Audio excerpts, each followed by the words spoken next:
salam sejahtera. Nama saya Mariam Mokhtar. Tempoh kehamilan seekor gajah Afrika adalah 2 tahun. Tetapi saya fikir lebih memuaskan menunggu gajah itu melahirkan anaknya dari menunggu banduan Najib Abdul Razak dimasukkan ke Sungai Buloh. Najib telah dihukum pada Julai 2020. Sampai sekarang ni, ia masih cari jalan nak mengelak pergi jail. Anda ingat tak macam mana dia guna pelbagai dalih untuk menipu rakyat dan juga rakannya dalam kabinet yang dia tidak curi duit rakyat dalam skandal 1MDB. Najib nafi penglibatannya dalam 1MDB. Tetapi sekarang, setelah ramai orang beri bukti dalam mahkamah, kita sedar yang Najib penipu, penyamun dan juga pengkhianat.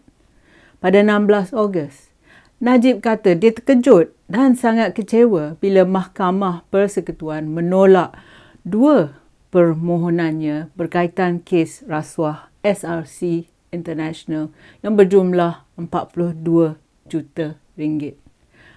Permohonan pertamanya untuk mengemukakan bukti baru untuk kes itu. Tetapi Hakim Negara, Tengku Maimun Tuan Mat dan panel Hakim Mahkamah Persekutuan mendapati bukti tersebut gagal menunjukkan ada sebarang kesalahan. Permohonan kedua, Najib minta kes rayuannya ditangguh selama 3 ke 4 bulan.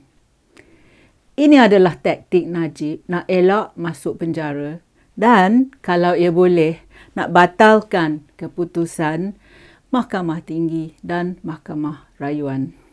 Kita sedar yang Najib dan pasukan peguamnya berusaha untuk menghalang sistem keadilan Malaysia sementara memegang negara ini untuk tebusan. He is holding the nation to ransom. Apabila Mahkamah Persekutuan menolak tawaran Najib untuk mendapatkan penangguhan pendengaran rayuan SRC utama selama beberapa bulan, peguamnya kemudian cuba menyalahkan panel hakim. Najib dan pasukan peguamnya yang baru ni menggunakan perkataan emotif yang terdiri daripada kejutan dan kecewa. Mereka kata, tidak ada rasa hormat terhadap orang seperti kita. Perkataan seperti, mahkamah tidak bersimpati, mahkamah gagal menjalankan budi bicara dan juga orang lain bersikap tidak peduli pada peguam tua macam kita. Mereka ni bertindak bahaya.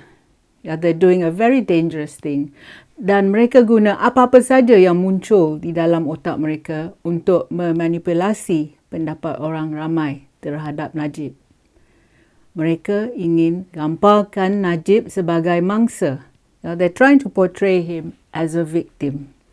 Tetapi Najib bukan mangsa. Najib master manipulator. Dia puppet master atau tuan boneka. Peguam-peguam ini adalah pelantikan terakhir ataupun last minute appointee untuk Najib. Pada 26 Julai, Najib telah menggugurkan pasukan peguam diketuai Muhammad Syafiee Abdullah dan dia telah melantik Messrs. Zaid Ibrahim Suflan, T.H. Liu and partners untuk mewakilinya. Ini memang hak Najib untuk menukar peguamnya. Tetapi dia tidak boleh selepas membuat keputusan itu, tidak boleh mengatakan peguam barunya tidak bersedia untuk meneruskan kes rayuan. Jadi, peguam barunya tidak berhak untuk berkata mereka perlu lebih masa untuk menyediakan kes Najib. Mereka sedar tarikh telah ditetapkan untuk rayuan ini, iaitu dari 15 ke 26 hari bulan Ogos. Jadi, kalau mereka tahu yang mereka tak sempat untuk bersedia, maka mereka tak harus tawarkan diri mereka untuk mewakili Najib di mahkamah. Tak cukup masa sediakan kes adalah masalah Najib dan peguamnya. Itu bukan masalah mahkamah. Jadi, saya tanya anda, adakah ini satu lagi percubaan Najib untuk menyemai kekeliruan, to sow seeds of confusion di kalangan rakyat dan nak buat orang marah pada badan kehakiman?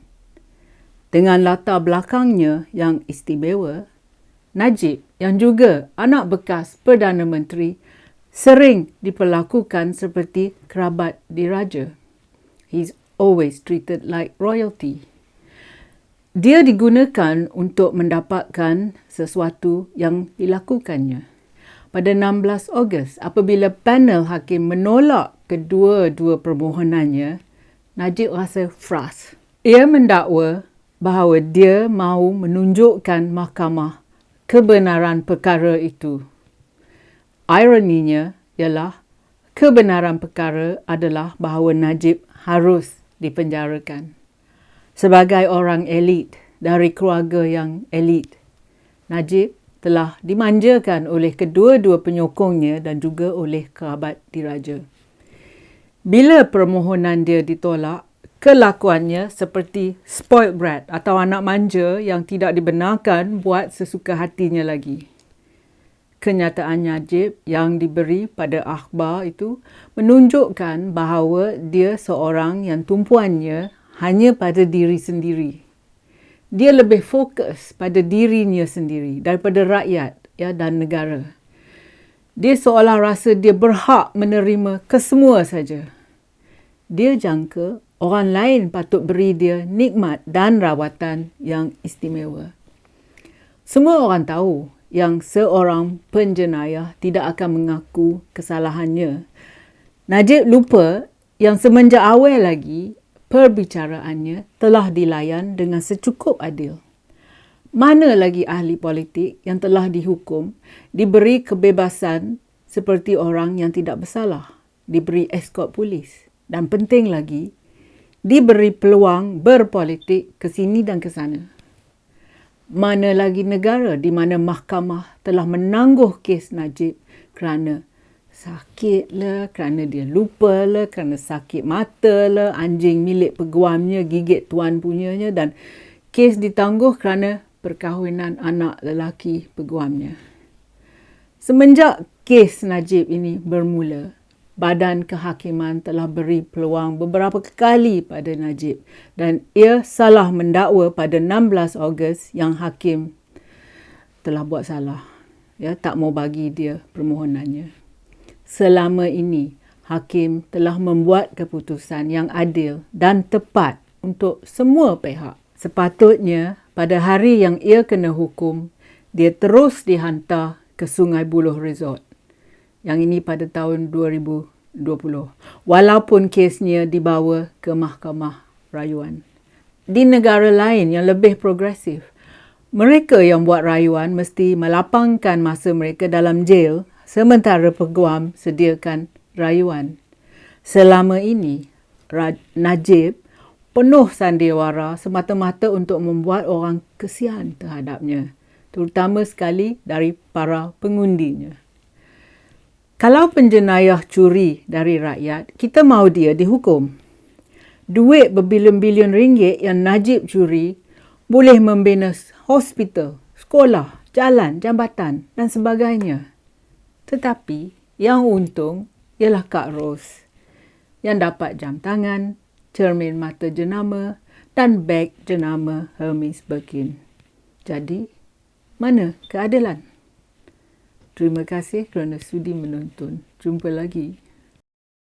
Kalau anda suka video saya, sila tekan like dan subscribe pada channel YouTube saya. Pertimbangkan menyertai laman Patreon saya. Terima kasih.